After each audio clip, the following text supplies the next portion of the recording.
I'm rather struck by it now. I'm just reading a biography of sorts of John Keats, the poet, who died at a very young age, 25. And I'm struck by the year and month, or the season, summer of 1818, which in John Keats' life was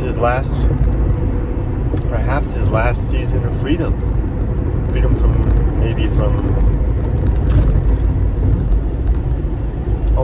what do you mean, the decline? This is kind of in a continuation of yesterday's comment video about decline. I didn't see the connection until just now. But John Keats had a very difficult life, with both of his parents dying at a young age, being raised kind of effectively as a teenaged orphan by caretakers, winding up becoming a doctor, then giving that up to be a poet. And in the summer of 1818, heading out for a walking tour of northern England and Scotland, and then when he returned in the autumn to begin taking care of his brother who had contracted tuberculosis and was beginning to die by I think it was by February, or later by December, his brother was indeed dead. John Keats then contracted tuberculosis himself in the autumn of 1819, after which point he began to refer to his life as a posthumous existence. He then went to Rome, where he then created the bulk of his writing output before then dying in Rome just before in the age of 25. And I was just so struck by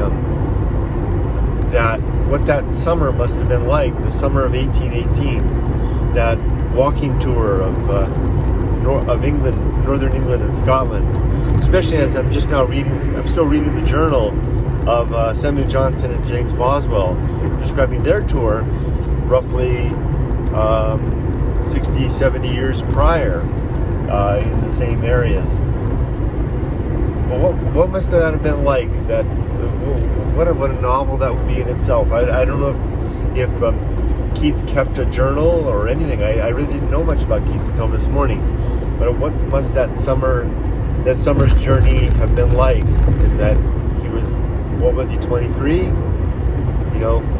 At the height of fitness, mental acuity, his education complete, the world before him, his decision made to not be a doctor, but instead to be a poet. Damn the torpedoes, damn the critics, damn whatever he was going to do. And his brother even had stated that he was worried that if he could not be a poet, that he might destroy himself.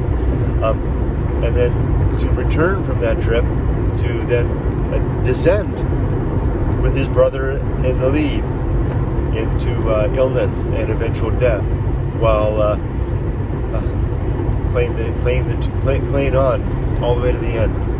What a story! I'm going to have to buy me some Keats, read some of that, especially his first published poem, which I think was called On Solitude.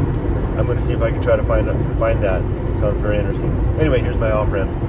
Take care.